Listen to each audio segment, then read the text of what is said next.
Oui, c'est bon. Bonjour tout le monde, j'espère que vous allez bien. Écoutez, aujourd'hui, je vais vous partager une vidéo qui parle essentiellement d'hydrofoil, mon histoire avec l'hydrofoil. Donc, ben voilà, l'hydrofoil est une pratique parallèle aux sports déjà existants, que sont le kitesurf, le windsurf, le stand-up paddle, le bateau, etc. Donc, moi, je vais vous raconter mon histoire que j'ai eu avec l'hydrofoil, comment je l'ai rencontré en 2002, notamment lorsque Charles Delors rentre d'un voyage à Hawaï après l'été 2002. Voilà, il rapporte une pièce magnifique à ce moment-là, une pièce toute en inox, euh, voilà, qu'on appelle un foil. Et il me dit ah Hawaï, il y a déjà plein de mecs qui en font, etc. Et tout. On est déjà très tôt, hein, le kite. Faut savoir que le kite commence à exploser. Euh, et dans la vision d'exploser, il explosera aux alentours de 2003, 2004, 2005 jusqu'en 2006, grosses années. 2002, on est au tout début quand même de son développement. Et donc du coup, on essaye ça, etc. Donc vous allez voir cette première photo en 2002 où on en fait derrière son bateau. Puis derrière, vous allez voir aussi également là où j'ai eu une révélation lorsque j'ai été invité par Anders Lundal, très grand champion de windsurf, à pouvoir me rallier à l'équipe du bateau de l'hydroptère et de prendre place en fait au GV. Voilà, et d'avoir la chance de passer donc 50 nœuds à la voile sur les records absolus. On a pris la deuxième place, on a inscrit 51 nœuds,26 en 2009 dès le troisième passage. Et on commençait à avoir des vitesses qui frôlaient les plus de 48 nœuds de moyenne sur le 1000 nautique. Donc un moment extraordinaire, notamment quand l'équipage à la fin des passages se sont arrêtés, et vu que j'étais un invité de dernière minute, parce que c'était plus sur le côté du physique, de mon expérience que j'avais déjà eue dans les sports extrêmes. À ce moment-là, en 2009, j'étais rameur pro aussi, avec des gros résultats. Donc, il venait me féliciter de faire partie des marins qui ont passé 50 nœuds à la voile, d'une élite quand même restreinte, dont j'avais pas fait attention jusque-là. Donc, le fait que tout le monde vienne me saluer, etc., ça m'a vraiment touché. Et puis le soir, je suis rentré chez moi et je me suis dit, waouh, si un bateau de plusieurs tonnes avec 11 personnes d'équipage de 0 à 500 mètres peut accélérer à plus de 500 mètres parce qu'il est sur des foils, et forcément au nautique, etc., la vision qu'on peut avoir pour la suite. Donc on est en 2009, le kitesurf est quand même à son apogée, c'est vraiment les grosses années sur le kite.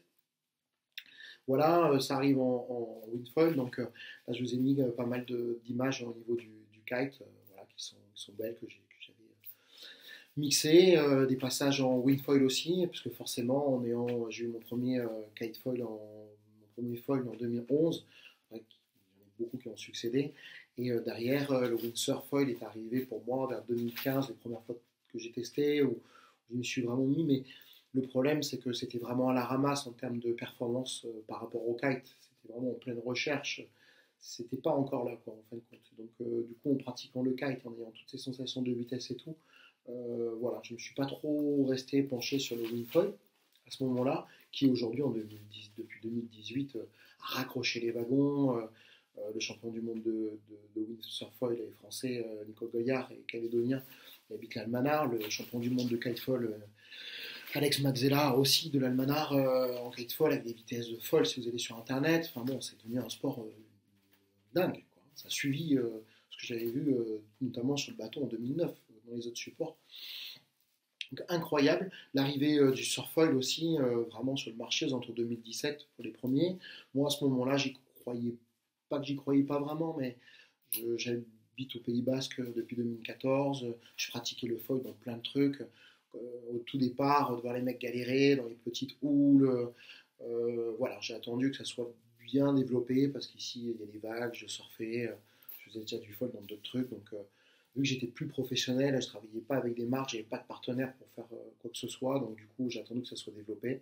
Une fois que ça a été fait, que Fanatic a eu son premier foil, l'Aero 1500, ben, j'ai commencé à m'y mettre et du coup, me jeter à l'eau avec. Et puis au final, c'est devenu une autre passion dont je ne pensais pas quand même l'accès ouvert parce que j'aime bien surfer, mais même en prone, en pirogue, en surf, en longboard, etc. J'adore le contact avec la vague. Je ne pensais pas que j'allais être accroché avec ça et au contraire, ça m'a ouvert d'autres portes dans mes sessions, et je kiffe, c'est 60% de mes sessions l'année, le surfoil, hein, c'est clair, hein, c'est super.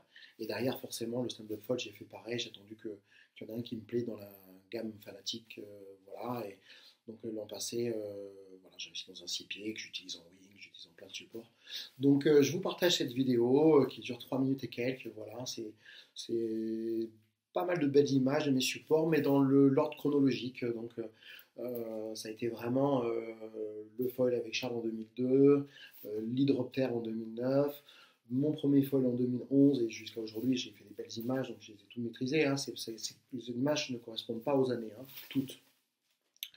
Et après derrière le surfoil, le subfoil et forcément le wingfoil, le downwind foil, etc. Donc merci en tout cas, j'avais envie de vous partager ça, voilà, j'avais fait ça, c'était sur l'hydrofoil. Et puis je vous remercie, je vous souhaite une bonne fin de journée.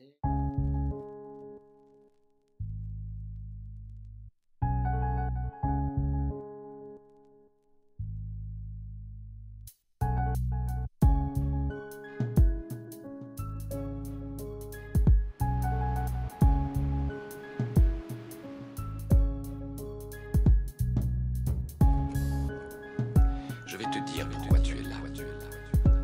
Tu es là parce que tu as un savoir que tu ne t'expliques pas, mais qui t'habite.